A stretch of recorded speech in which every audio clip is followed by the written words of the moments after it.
Okay, I don't want y'all to panic or anything, but I'm actually following through on a promise I made to myself. What? What? That is amazing. And it's something that rarely happens, but I'm here. And so the planets have aligned, and I am following through on something that I said I was going to do for myself. That's really dope. Welcome back to the second part of our live stream about being a business owner with ADHD. Um, on today's episode, we're going to wrap up our talking points. I'm probably going to share a couple of insights that I've learned from managing multiple businesses with ADHD.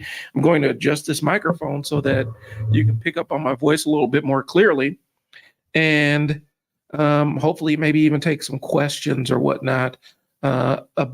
Just asking what my perspective is on trying to manage this ADHD entrepreneur life. So that's what I have on today's episode. Hopefully you guys will get something that you can utilize from here. So I'm gonna roll the intro, and then we are going to get into the meat of the podcast.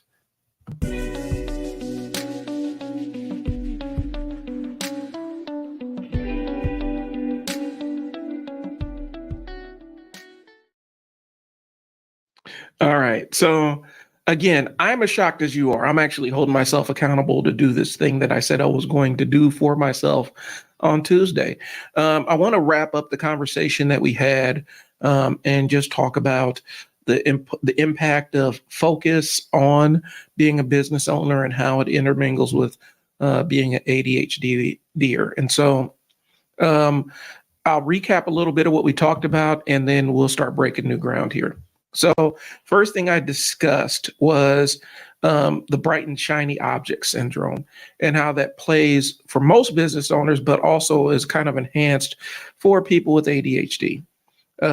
Talked about the danger of always chasing new opportunities and not really understanding how you have to allocate resources to really pursue any new opportunity to see if it's viable or not. And how always seeking new and how newness is kind of a narcotic, how that can impact your business because you take your eye off the ball and things that are actually making money for your business. We talked about, seeking that stimulation and, really getting sucked into the allure of learning something new or trying a new model or chasing a new market or chasing a new client avatar. I talked about that it's not a lack of ability to focus, it's lack of ability to control what I focus on. Hyperfocus is a real thing and it's a draining thing. And I can get phenomenal work done on a short time frame if I'm able to hyper focus, but it's to the detriment of everything else that I have going on afterwards. And, I talked about, just some personal things regarding specifically hyper focusing on learning about the function and form of recording equipment, camera equipment specifically, and having this huge knowledge database in my brain about how digital cameras and how mirrorless cameras worked and best standards for recording and posting stuff on social media. And at the time, I was using the learning to avoid implementing. And that goes into the learning trap we talked about on the last episode. And talked about, constantly chasing new markets can damage your credibility with your current clients. So what we're going to get into is talking about pursuing new ventures and when to determine, when you do pursue a new venture, because at the end of the day, nobody's perfect. And I don't expect perfection from myself. That's something I'm trying to give myself peace with. But at the same time, sometimes it is beneficial to start seeking new avenues and finding new things that are adjacent to the business that you're running that can open up new doors for you. We're going to talk about monitoring that return on investment. And I talked a little bit about from the personal side of things, investing in activities that may not pay you money, but the investment you're getting returned on is peace and serenity and things that actually bring you joy in life, and setting those criteria. And then I'm going to talk about some of the things that I do specifically, and some of my shortcomings. I'll be honest with you, some of the things I do struggle with, but I'm gonna talk about some of the things that I do to try to keep my head above water as an entrepreneur with ADHD. So first and foremost, it's not always a bad thing to go out and chase new ventures. It's not always a bad thing to, say, I want to pursue this thing. It seems like it aligns with stuff I want to do and stuff I want to be involved in. I think one of the challenges is determining, figuring out, okay, do I have the resources to do this? Well, yes. Okay. Do I have to divert resources from things that make my business run on a day-to-day basis? And, is it going to impact my bottom line? The answer is no, then you probably can go forward. And as long as you draw barriers around it and make sure that it doesn't become a time sink or something that sucks in a bunch of money that you need for other operating things, it is okay to chase new markets. It's okay to test out new items. It's okay to try out new services. But understand that just like, planting a seed doesn't necessarily mean that the plant's going to grow. You have to come back and take care for that seed. You have to come back and water the thing. You have to provide it with adequate care so that this new venture can actually grow. And what happens with ADHDers, and I'm guilty of it, I see a bright, new, shiny opportunity and it's over there looking so good. And I'm like, I have the skills, I have the talent, I have the ability to do this, I have the resources to do this thing. I'm going all in on it. And then you start working on it and you realize that, wow, this is not as anywhere what I thought it was going to be, because now I have actual experience to check. I have experience to check my preconceptions against. And now that I'm aligning the experience of doing the thing with the preconceptions I had about doing the thing, I made a mistake. And being able to have those real honest conversations about yourself, honest conversations about, okay, I bit off more than I can chew, I overstepped, and being able to step back off the ledge is a skill. Because sometimes, especially, in the business owner world or even in the ADHD world, you beat yourself up for abandoned projects or things that you don't follow through on. But sometimes you do have a good reason for not following through on something because it was going to devour your time or resources and impact your ability to continue to provide the same quality of service that you wanted to provide before. And that's not a bad thing. So beating yourself up for not completely following through when you have tried out something and you're starting to realize this thing isn't really working the way I wanted to, or this is going to take a lot more time than I was anticipating, it's okay. And you shouldn't necessarily feel guilty about abandoning a project. It's worse to try out a new venture, realize you don't necessarily like that new venture, and then continue to dig yourself deeper and deeper in the hole. And now you are fully committed to this thing that you don't like.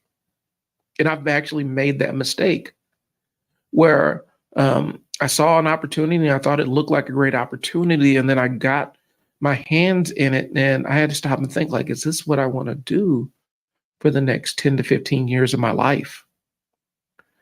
And instead of saying, okay, this might have been a mistake, I tried to even go further all in. And fortunately, I had somebody to kind of rebuff me because it was a kind of a partnership. I had somebody to rebuff me and say, slow down, don't fully commit to this thing yet. You need to learn all the nuts and bolts of it and make a clear decision before you financially commit to this thing. And I thanked them for that because it gave me the clarity to realize, okay, this isn't where I want to go for the rest of my life. And I don't necessarily even want to spend, another year doing this, let alone 10 or 15. And I was able to extract myself from it, but I had already committed a lot. I spent a lot of money and resources, to be honest with you, a lot of my personal money and resources on tools and things for this specific venture.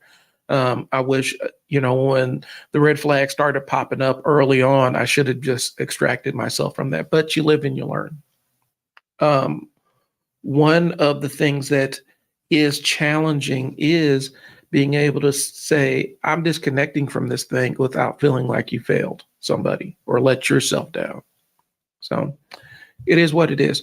But, understanding when to hit the eject button on a potential venture is important. Hitting the eject button on an opportunity is important. And sometimes, it's great to say you want to pre-plan and look at all the opportunities and evaluate them and do the full, SWOT analysis on it and make the best decision possible and all that other stuff. But you really don't know until you get your hands into it. And sometimes getting your hands into it shows you, oh, wow, I don't like this at all. That actually happened with web design for me because, and I didn't learn until I took on a client for the depth. And it's not all web design. I don't want to silo myself off like that, but it's not all web design projects, but this specific one and layer of intricacy that were required that the client wanted, because they wanted website services and copywriting services, but they didn't quite understand what copywriting services entailed. They didn't know that, it's not enough just to design the website. You need words that go on the website. And when I said, okay, so what words do you want to use? They were like, oh, well, aren't you going to provide the words? No, I can, but that's not a service I'm getting paid for. And at the time, I didn't know enough to push back against it. And so I took on the website and copywriting thing, and I'm literally trying to create the verbiage for an entity that I wasn't involved with on a daily basis and put their history in and talk about what their different goals are and all kinds of other things. And one, I didn't really ask enough because of the time that was involved in it. And two, since I didn't have a lot of firsthand working knowledge, it was very difficult to write an about us page for an agency that you're not in.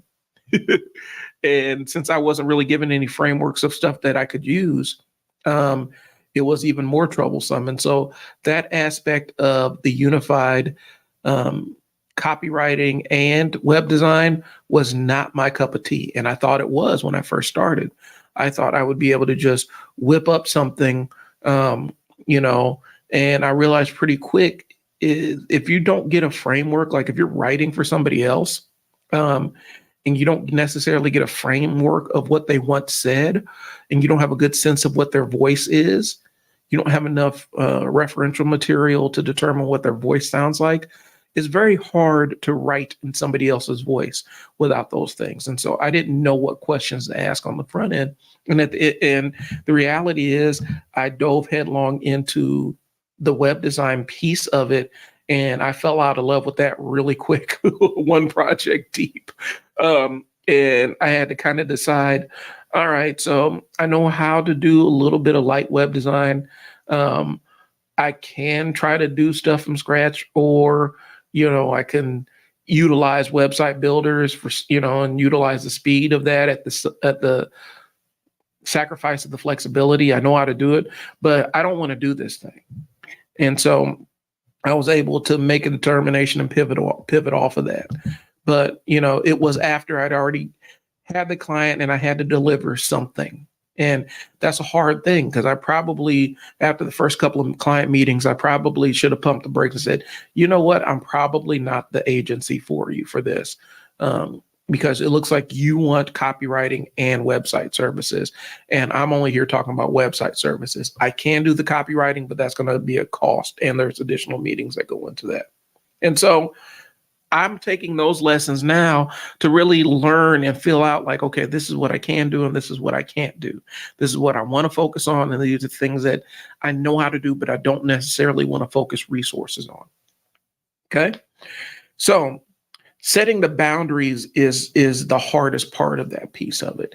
And ADHDers and other neurodivergents, sometimes the boundary piece it's not the strongest piece for us, because it's hard for us to set boundaries for ourselves.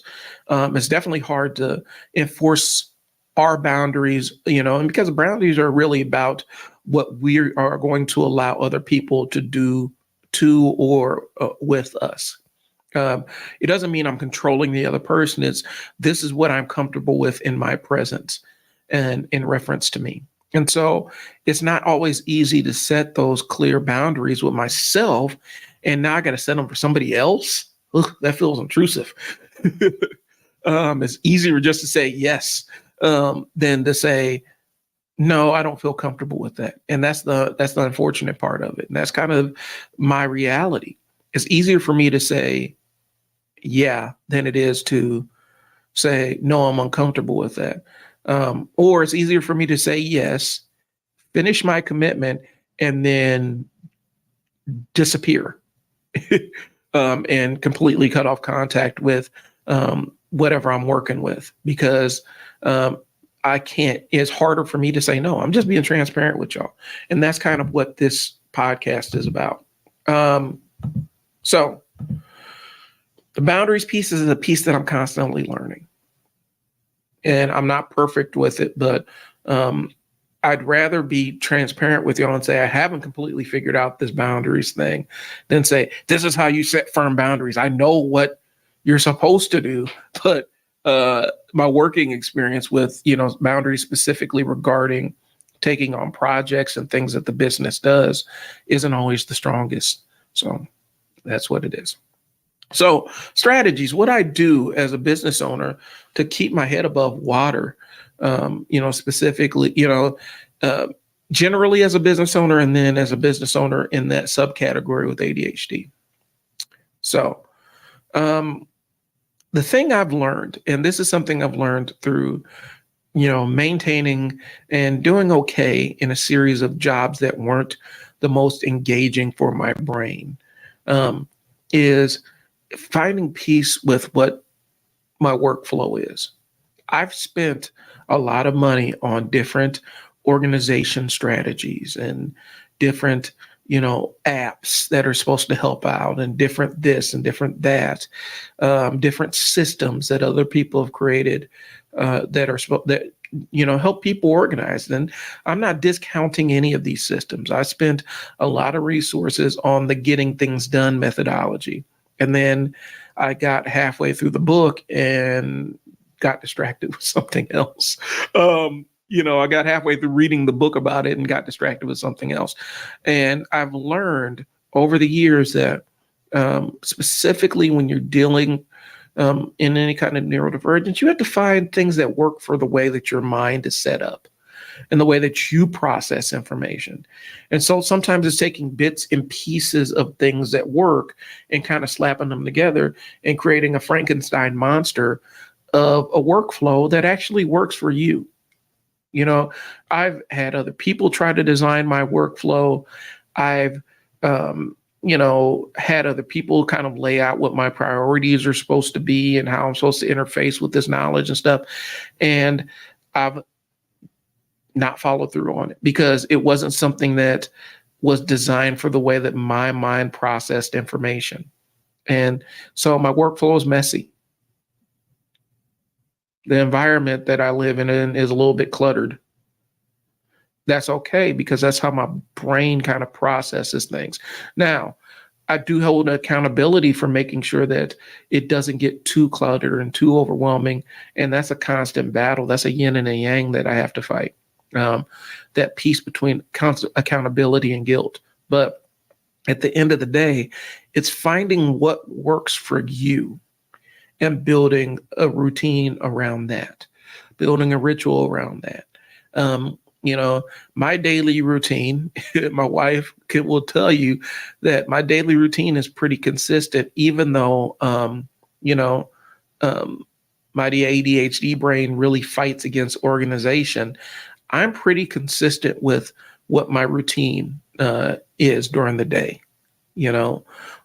specifically on this day, I go to the gym in the morning and then come home, eat breakfast and try to get some work done, maybe knock out a recording or two.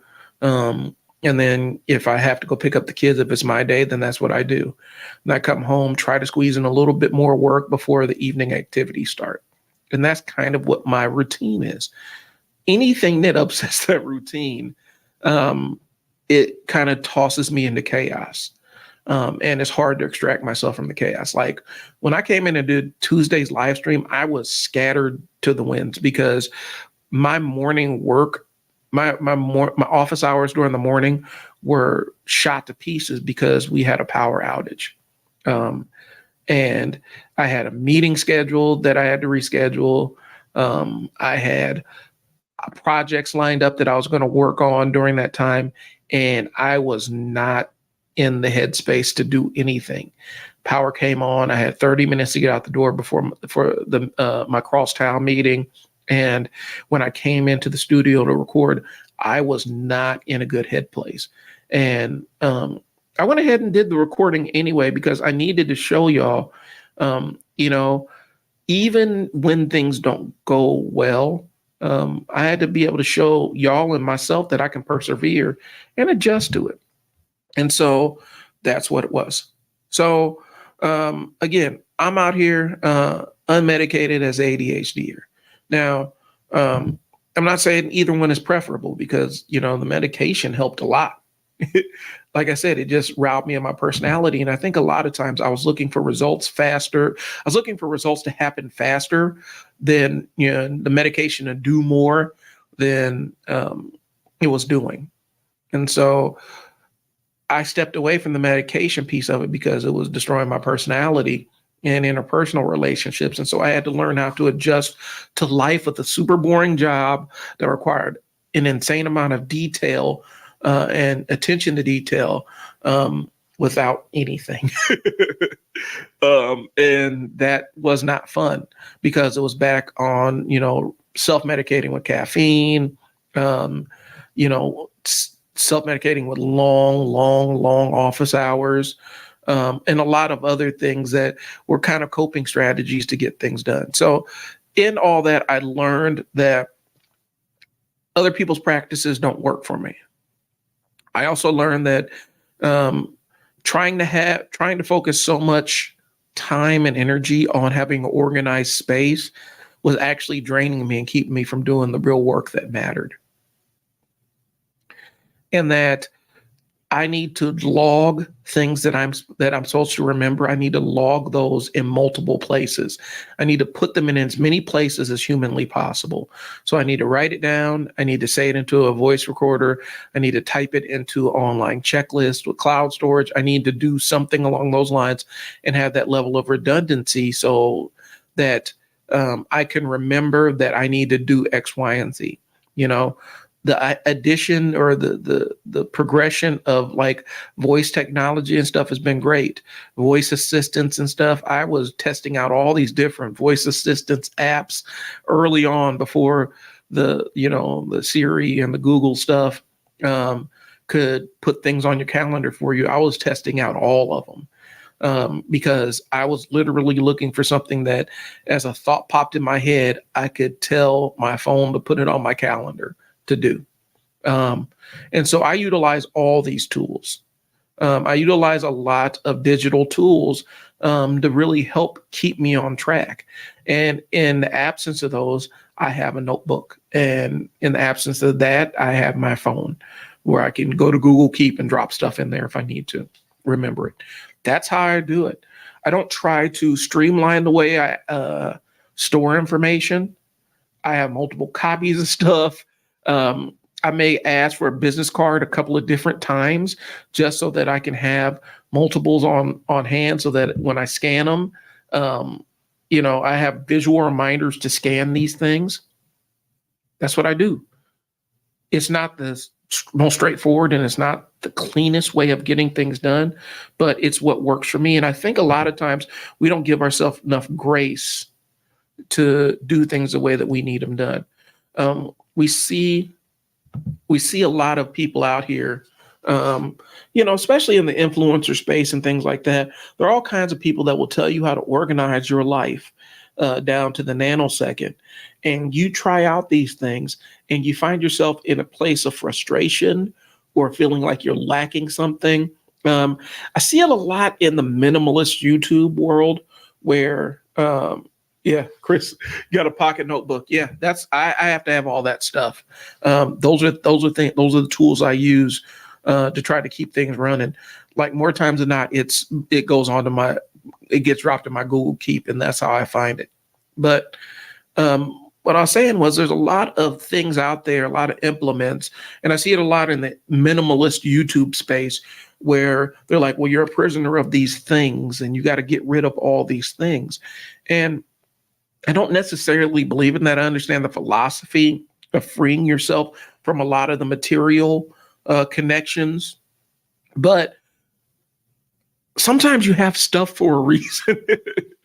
Sometimes you have things for a reason. You have things that you enjoy, and that is perfectly fine. It is fine to have things that bring you peace and you enjoy.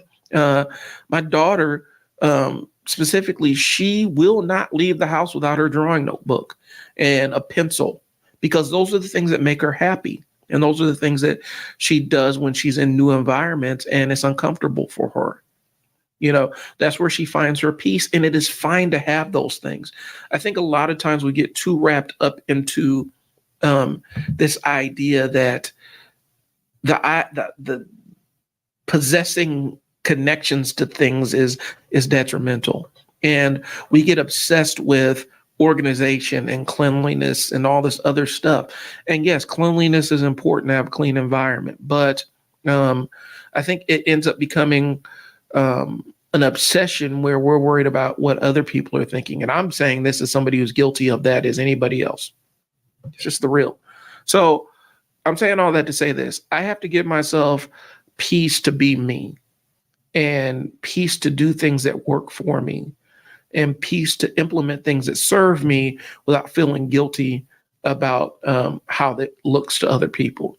And I say that, as the ADHD Brian, but as the business owner Brian, I got to do that with the business too. I do that with two businesses. I manage two businesses. And so, I set the stuff up to work for me. And so to expand it, I have to find other things that work for me as the business grows. So I do have to scale up and maybe change some of the orders of operations of things that I do, but I have to find things that work with my brain. And so that's why it's not fast to scale sometimes. I have to figure out workflows that work for me. When I started this podcast, I had to find a very specific workflow that makes life easier. And so I found, my online tools that work. Opus, I'll drop some names. Opus Pro helps me record long form videos and chop them up in bite-sized Instagram reels and TikToks and all that other stuff. I know how to edit the videos by hand, but this makes that process a lot faster.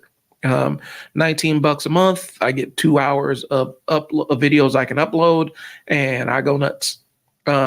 Descript is amazing. It started out just as an audio editor, but they added in video features, and it allows me to, edit my videos like I would edit a Word document.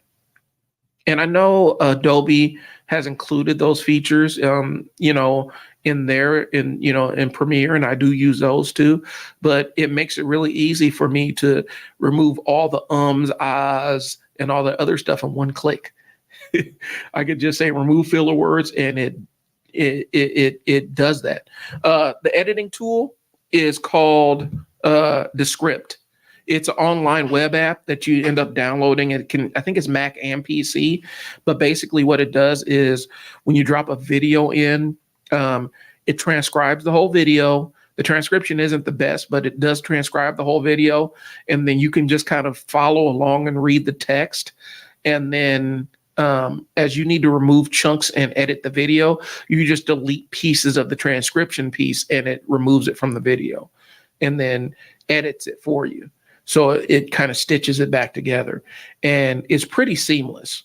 But that's a tool that I do run with, and it helps me out a lot. It can be a standalone video editor. I don't necessarily like it because it's not easy for me to do overlays and lower thirds and all the other stuff for more professional quality work, but it works to create an audio file or a video file that I can upload to a more complex video editor to do other things that I want to do with it. And then once I get the stuff where I want it to be on the script, I download the file and drop it into Opus Pro. And Opus Pro is a little AI thing, and it just chops up the video and transcribes it and reframes it so I can put it on all the different social media platforms. And if it's a long form video, then I got to go in and manually edit it and put lower thirds and all that other stuff. But that's the tool. And these are things that have benefited my workflow. You know, I can take an entire, like for the short form videos, I can take an entire transcript of what I've said on a 1 minute or 30-second video, just copy and paste it over into ChatGPT and tell it, hey, keep the same voice tone, make this into a summary or make this into something to go on YouTube, write it at a 7th grade level or 6th grade level. I can give it all those things, and it can manipulate the words that I've already said and make them a little bit more coherent so I can put it as a summary or a video description or a caption. These are the different implements that I use. Yeah, you're welcome, Chris. Yeah, the script is amazing. And it can be the script can be, if you learn how to use it, it can be your one-stop video editing and audio editing solution. It has all of the tools. If you need a more precise kind of scalpel, like I do with some of the video editing and audio editing, that's where I use like Adobe. I'm trying to get better with like DaVinci Resolve and stuff, but Adobe is the one I'm paying for right now. So that's what I use. So, but yeah, anyway, these are the tools that I that I use to be productive, and they're a blessing. They allow me to do a heck of a whole lot without expending inordinate amounts of time, making my thoughts shareable. I hope that makes sense. So my workflow is this: record it. I've got cameras, and I could talk about gear. If y'all interested, give me a thumbs up and let me know if you want me to talk about the different gear I use. My rig, my setup right now is pretty dead simple. And as it stands right now, it's going to sound like a lot, but I know from somebody who buys cameras and stuff, it's not a heck of a whole lot. And some of this you can even do with the smartphone, but my audio recorder is like right now, it's probably like $150. The camera I'm using, you can get a newer version of it for like, $500, $600, and you have professional level streaming equipment.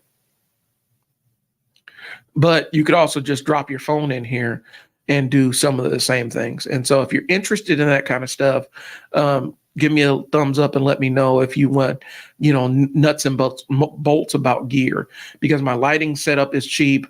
I bought this little light you see right here. It can change color. It can match any light source that I'm using. I bought that for like $99 online. So this stuff isn't necessarily expensive to get started. And to be quite honest with you, I'm getting off topic because of ADHD. But to be quite honest with you, to get started, if you just wanted to do an audio only podcast, you need like a $30 mic that could plug into your phone, and you need to find an area in your house that has stuff on the walls. A closet, a walk-in closet, is an amazing place to do an audio only podcast, because the clothes absorb all the sound. You don't have much reverb and everything. And so the only sound you have to contend with is the stuff that's going directly into the mic. So, but yeah, those kind of tips, those are the kind of things that make my life easier. Simple fixes. I don't really hinge too much on the more complex things. I know as I scale the podcast up, it adds new wrinkles to it. And even when I bring in guests, it adds new wrinkles to it, because I have to have a 2-camera setup, and I have to have 2 microphones. And if I have Brandy, and I have to have 3 microphones. And so that adds layers of complexity. So I really try to simplify the workflow and the production side. I try to really streamline that and simplify it as much as I can. So that's what I got. So the things I use are, and I know that I'm not just, it's not, I can't just say, yes, I use this specific method to keep things organized and work with my ADHD brain. I do this pre-prepared thing that you can go buy in a box somewhere. It doesn't work like that. I put together workflows that work for how my mind works. Period. If any of my former workers are watching, that's something I've told you, and it comes from experience. You create a workflow and a lifestyle that works for the way that you process information and the way that you actually get things done. You don't have to feel like you have to use anybody's filing system or anybody's organization method or whatnot. You customize it for what you need it to be, because at the end of the day, if it matches the way you think and your workflow follows along the way that you process information and disseminate information, then it ends up becoming a no-brainer, ends up becoming a habit. And then the habit becomes ritual. And then it becomes something you do without thinking about. And anytime I can remove any intellectual overhead where I don't have to actually think about what I need to do next, that allows me to be as creative and as productive as I need to be. So yeah, I have my rituals and I have my things that I like and I have my tools that I use.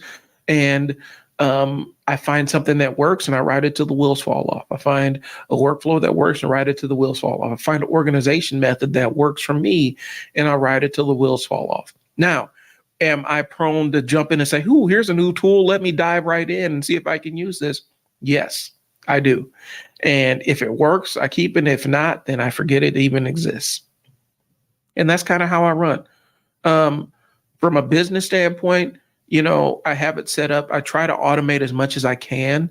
I finally had to bite the bullet and pay up for something that's going to take a lot off my plate with one of my businesses, and that's going to be a website overhaul and actually using a paid service that specializes in the industry that we're in so that we can streamline bill collection and communication with parents and athletes and all kinds of other stuff and merch and all the other stuff that we want to do. And I don't have to piece together a bunch of desperate elements to make the thing work. And so, yeah, we're moving forward with the paid version, a paid service that does a lot of the things that I've kind of cobbled together and have been running with for the last, 6 years. And it took me a long time to reach that point where I said, okay, this thing I built isn't doing what I needed to do. And so now I need to add a layer of complexity and bring another person in to manage this piece of it. And that's what we did. So you go with what works, y'all, at the end of the day. And I think a lot of times we don't give ourselves enough space to do that. So that's what it is. If you guys ever want me just to do a workflow, just strictly workflow and showing how I produce this content, I'm down for it.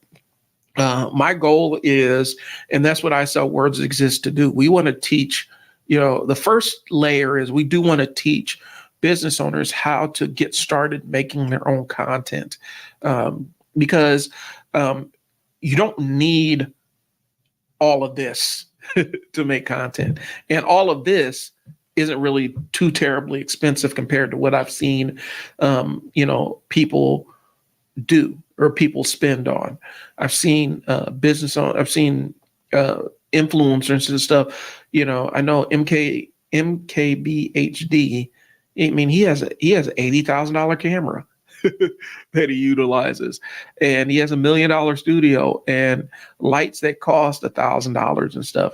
My setup here is probably under $1,000, maybe right around $1,000. And that was at the time of purchase. All that stuff that I've purchased has depreciated in value, so you can get it a lot cheaper. You can get a little bit over half of what I paid and have a pretty decent little setup for yourself. But you don't need all of this. And so what I want to do is teach business owners how to do this stuff. So if you want a gear centric one, I can do that. Now, back to the conversation of focus. Because you guys got a chance to see exactly how my ADHD worked. And I kind of let my brain wander on that one intentionally, because that's how my brain works. If I get on a topic, I stay on that topic until I remember that I was talking about something else and I jump back to my original topic. Find a workflow that works for you. Don't beat yourself up. Don't hold yourself to these constraints that you see other people, influencers, or that type A personality in your office that has everything going, or the guy, the lady on YouTube that teaches you how to strip away all the worldly possessions and live with absolutely nothing. Don't feel beholden to compare yourself or compare your life or compare your business to those people. A lot of times when you see these really successful influencer business owners online, the thing they don't tell you is they have a big team of people underneath all of that, underpinning all of that, who remove the intellectual overhead for them. So they don't have to do a lot of the thinking. They can go ahead and create what they need to create or do what they need to do that makes their business run, and then they can pass it off to somebody else. And that person executes their job, and it's just one less thing for them to have to think about on a day-to-day basis. So don't beat yourself up if you're a 1 or 2 or 3 person operation and you don't have the level of intricacy that you see online, because a lot of it is smoke and mirrors. Put together the workflow and business model that works for you and stay with that. And then you do it till it doesn't work anymore. And then when it doesn't work, you don't throw the whole baby out with the bathwater. You come back and say, okay, what element of this is dropping the ball? What element of this thing is not working? And then you tweak that element a little bit, and you adjust and you add and you subtract to make that workflow work again. And then you stay with it until it stops working again. And that's the pattern of evolution. And like I said, it's not just ADHD thing, but I'm throwing it out there for people that are struggling with this and want to be in the entrepreneur life, because I ended up having to leave the corporate world just because I realized that my brain does not go in a straight line. And that's all right. That's fine. I had to give myself peace with that. I had to be at peace with the concept of I don't think or maneuver or act like everybody else in this environment, and that's fine. I like to work when I like to work, and when I don't want to work, I want to be able to disassociate and do things that may not be tied to work. And that doesn't always come on a 9-to-5 schedule. So I had to find an avenue where I didn't have to really be beholden to that. And so I had to step away from it. Is that the avenue for everybody? No. Entrepreneurship and business ownership is not for everybody. So if it's not your lane and you are still struggling with ADHD, I would say my encouragement is to find what works for you and then do it. And then you do it till it don't work anymore. I hope that, I wanted to give you more, but I don't want to be trite with it, but that's the way that I've seen it work. And that's the way that I have had success with different things that I try in my life, is find the way it works best for me and then do it until it don't work no more. So anyway, that's the focus one. Like I said, I'm about to start wrapping up here. From the focus standpoint, one of the most important things as the business owner, specifically when you're dealing with ADHD, is this. You want to be able to, you don't want to take on more than you can chew. You want to be able to evaluate opportunities. And sometimes you have to get your hands dirty in opportunity before you realize that it's not what you want to do. And then at that point, set the physical boundaries, the emotional boundary to say, this thing isn't what I thought it was. I am at peace with stepping away from it and maybe finding a different avenue to implement it. Maybe I come back to it at a later point where I have more resources to allocate to it. And being cool with that. Don't feel like you have to go all in with something that isn't serving you from a business standpoint or an emotional standpoint. Evaluate an opportunity and say, does this augment, does this align or augment with services that I'm already providing?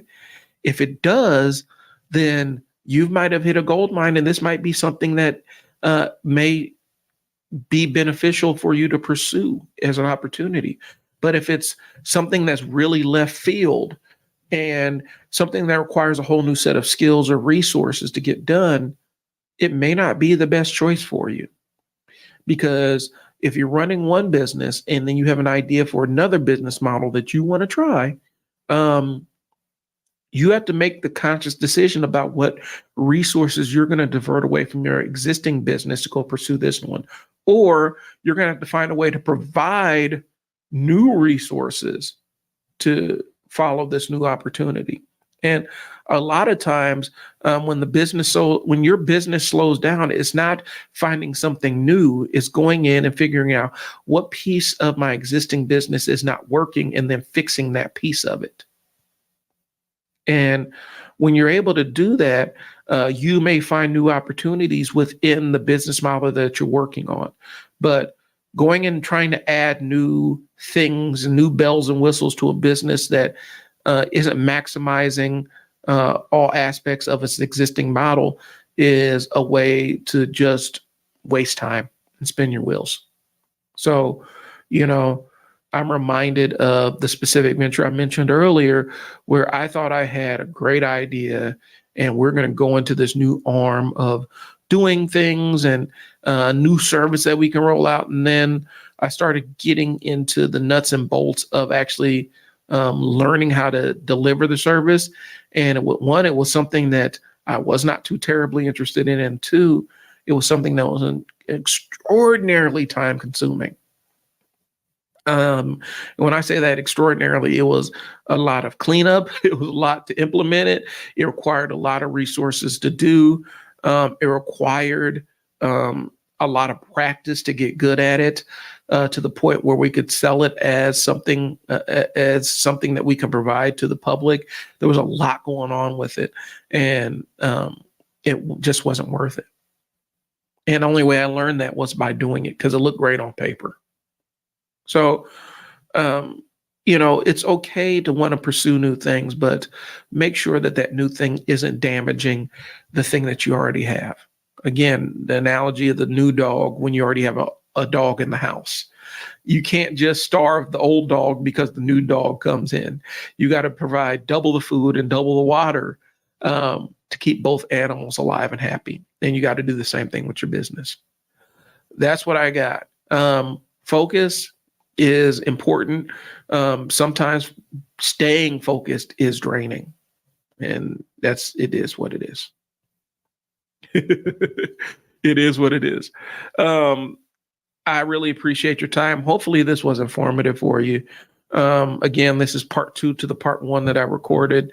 I'm going to mash these together and do it as one podcast episode. But if you want, the live stream, if you scroll my feed, you'll see the live stream posted on Tuesday for the other one. If you missed the first part of this, where I talked a little bit about my journey, and this is not going to be the last time I discuss this. Again, what we have coming up is the next. I don't know if it's going to be the next one, but next week I'm going to bring back Les, and we're going to talk about the marketing sticking points that you run into when you have a creative business. His is web design and, graphic design and things along those lines. And we're going to talk about, how he's overcome some of the marketing challenges that he's faced. And then the one after that, we're going to be talking to Rachel. And we're going to actually have the full conversation about being a business owner with ADHD. So that's what we have coming up on the next couple of episodes. I really appreciate your time. If you're interested in consulting services, we offer a litany. We offer a full suite of marketing services with I Sell Words. But if you want the consulting and coaching part, hit us up at mail@isellwords.com. Or not .com, mail@isellwords.net. And we can schedule a sticking points meeting to figure out where your business or marketing is stuck, and maybe even come up with a solution to get you moving forward. And that's That's really what that service is about. We can also provide some done for you marketing services if you need them to help move you forward. And so I put the email on the screen. Hit us up at mail@ISLWords if you have a sticking point and want to get things moving forward. That's what I got. I do appreciate y'all's time and attention to this. Again, the live stream is going to get chopped up into a podcast, and you'll see that podcast on YouTube or wherever you enjoy your podcast. I'm working on getting on iTunes, y'all, with this new one. So you'll be seeing that there in the next couple of days. So that's what I got. I will talk to y'all later. Thanks for tuning in. Peace.